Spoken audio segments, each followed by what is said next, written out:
now about also na this case, who run for this case in Mama? Okay? Who run for this case in Mama? This one, this is give him lawyer. It is say they look for lawyer also. Who run for this case in Mama? We go police, go talk am now.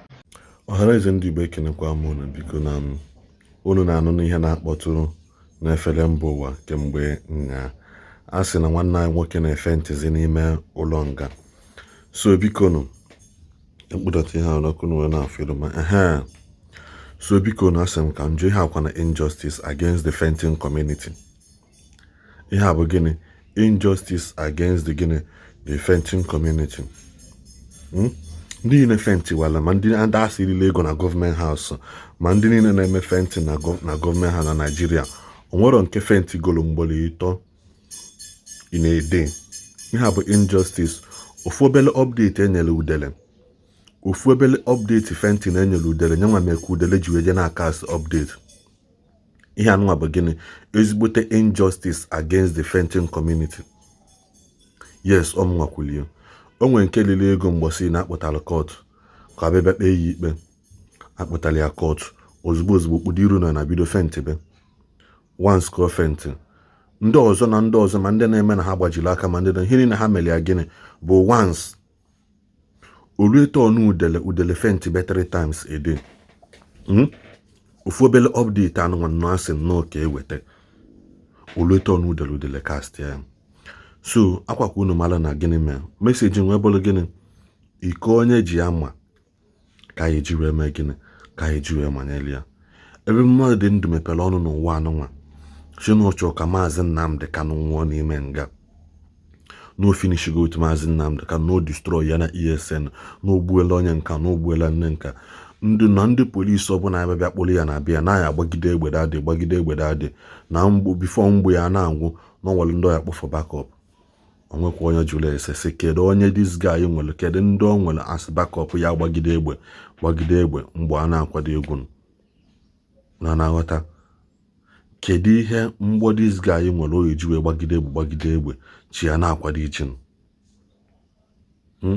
Udele abịawe na biko na ya na mata omenise biko na ya na mata omenise ka m pụtazia na blood pressure m dị high biko na ya na mata omenise mma anwụkwana n'ime nga o dododo no enwekwana m ebe na egote ọgwụ n'ime nga o nyana mata omenise ọ bụrụ na mma apụta n'ezi na omenise ka mma na mma afọ ezigbo dọkịta o nyana mata omenise biko no ka nsịrị na ya dị na-abịaza na kọtụ bikozi ya no nyana mata omenise. O wee chefue na mgbe ọ na-akpali gọvanọ eziokwu na gọvanọ eziokwu mere nke a mee nke ọzọ. Gọvanọ eziokwu gosi wee mee interview through me wee gosi gịnị court hearing case we may gonna discharge and acquit him of all the allegation leveled against him. Governor Eziokwu wepụtara ya mana mgbe ọ na-akpọli dị ma na-asị ya na o jekwa je mee nke a je metụ obele nwa aka mee nke ọzọ je na ọ na ex-convict nke kwucha ihe niile okwu udele ka m jụọ kedu ihe bụ gịnị present convict, ihe bụ gịnị present and current convict. Because na onye lụrụ ụlọ 1995 na onye lụrụ ụlọ 2024 abụrụ ọgbọ. Unu na-aghọta? Onye lụrụ ụlọ 1995 na onye lụrụ ụlọ 2024 ha na-agba arara. So biko nụ mkpu anụ nwudele na-esi na blood pressure dị high o biko nụ si hapụzia ya ka ọ na-ewepụta na-enweta nke bụ na the lawyer should go and do better. All the legal team niile udele nwe they should go and do better. Agwago m na ngwa very dark man anaghị ekwu okwu 2 times. Ha yosokwala okwu ya 2 times. Very dark man anyị ma wee ya okwulu okwu okwulu ọra kwuo ya mgbolo na-abụ mgbe ọ chọpụtara nke bụ eziokwu omena gịnị n'ime. But his ability not to come out and apologize bụ the only pride mfu ya egbu that young man. What he's doing, I'm not against whatever he's doing, but na nwoke ọbụla na-amara ka esi asị sorry na biko nu na-ewe n'iwe I got this thing wrong. Onye nye m information na-enyetekwa m mfuma biko nna gbaghala onye nke anụnwa ifu na onye ọbụla nara ekwu sorry is doomed to fail and that person a man last n'ụwa. No matter how gị na mmadụ na-eme, always learn to say sorry. Mmadụ no ene ki udele kpali. Nnamdi Kanu nọ na n'ime nga with a swollen side of his ribs like this up to now with ofu efe ka ọ na-eyi apụta na court mgbe ọbụla ya ebe for many years now. Ofu efe ka ọ na-eyi apụta. Mlude na ika nwe privilege change efe na abụ na complain. White na green ahụ ị na-eyi efe nwụda. White na green ahụ ị na-eyi efe nwụda ndị Hausa. Ika nwe opportunity change efe mgbolo na abụ. Ị ga na complain na blood pressure gị dị high. Ọ na ịmara onye blood pressure dị high, ọ na-agbaghalị ọsọ na street. Mana videos shows that na ịdị gallant, you are healthy, iji eme na-apụta wee na-agba gịnị na-agba road walk n'ụtụtụ, olu kamera na-agaghalị. Ị mara na those videos are cast go gị. Onye blood pressure dị high ekwesịrị na-eme ihe dị stressful. Onye blood pressure dị high ekwesịrị dị na-apụta social media all the time na-aba mba, na-eti mkpu at the top of your voice, na sweat over somebody else headache. Kita anu ngano okwu adana like this na esiwa nyana moto 2 minutes ka mpụtazi anaezi wee bịa mee nkene ka bịa na ọgwụ enwere ọgwụ a na-ele na police station anụnwa enwere ọgwụ a na-ele na jail anụnwa nna n'ime ya nyene agwago m unu feel n'unu ma ihe udele feel no ma imekwa ebe atụjeli ya Nasarawa prison gịnị prison maka unu nwa na efeel na Abuja na ya nọ n'ebe ezigbote VIP cell nọ. Udele nọ VIP prison. Udele nọ na onwe bụ na Nasarawa. Ngwa kita asị gị je locate udele na Nasarawa ihe je nwudi. Ọ dị form of kita anụ na mmadụ committed crime na Abuja kita asị oke na-ebu ya aga prison nọ na Kaduna. Ofile na-ebu ya aga ihe ka 44 barak ka side ka Suwa Air Force Base. All those top place. Ebulu gị na Wakafanchan. Ebulu gị mee gịnị naba Kafanchan.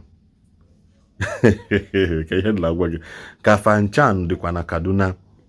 Mgbe ahụ asịrị ndị bụ unu nna biko si je chọta onye dị otu anyị. Ị mara na onye ahụ nọ Kafanchan.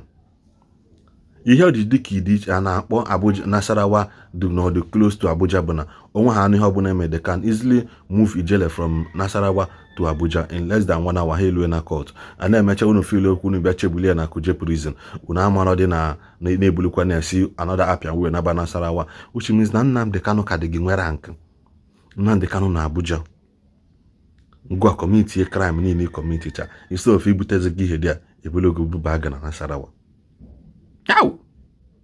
Yana mo 2 minutes biko mpụta ka m bịa n'ala ọgwụ. Yana mo 2 minutes ka m bịa n'ala n'ọgwụ. Yana mo 2 minutes na BP mede high. Yana mo 2 minutes na mma nwekwa ebe a. Yana mo 2 minutes na ọfọrọ obele ka nkobi ya. Yana mo 2 minutes na nna event zikwa event.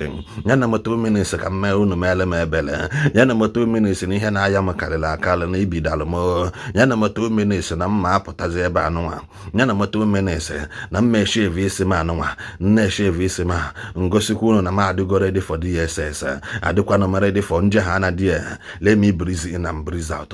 Mpotaka nyuno update. Nyana mo 2 minutes. Nana nachi atazo. Kode nombozo. Ina nacha video I fente kwana. Ina nacha video I fente kwana. Because no fente mboze kwa doctor's prescription. Akwa no 3 times in a day.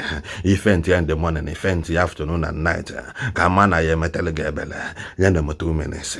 Kode nombozo. The only ọbụla agbara ọsọ na this case nne ya who run for this case mama. Okay? Who run for this case in mama? This one, this is give him lawyer. It is say they look for lawyer also. Who run for this case in mama? We go police, go talk am now.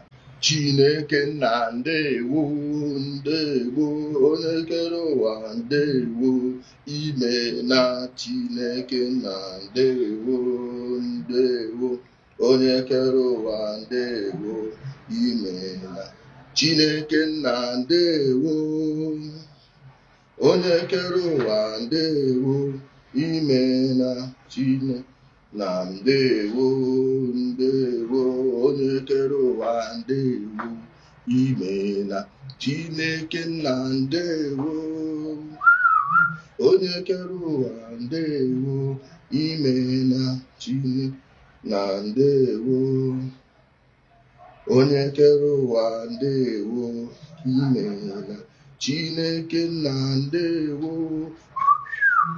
onye kere ụwa ndewo imela Chineke nna ndewo ndewo onye kere ụwa ndewo imela Chineke nna ndewo imela Chineke nna ndewo ndewo onye kere ụwa ndewo imela Chineke nna ndewo onye kere ụwa ndewo imela onye kere ụwa ndewo imela Chineke nna ndewo onye kere ụwa ndewo imela onye kere ụwa ndewo imela. My people, they say 21st. No, na me tell them say I no get time on that 21st. Make we do am Monday or tomorrow. In which case, me I go answer am tomorrow sef, no be next tomorrow. I dey go tomorrow go answer am. I will apply my right to self-defense and buy you first. So make una dey and you think say make we come now dey tell you abeg make una make peace. Never. Adanu bidogo arunishi. You see this correct? Yeah. Until anybody wey dey lie make e enter jail. Let me block also.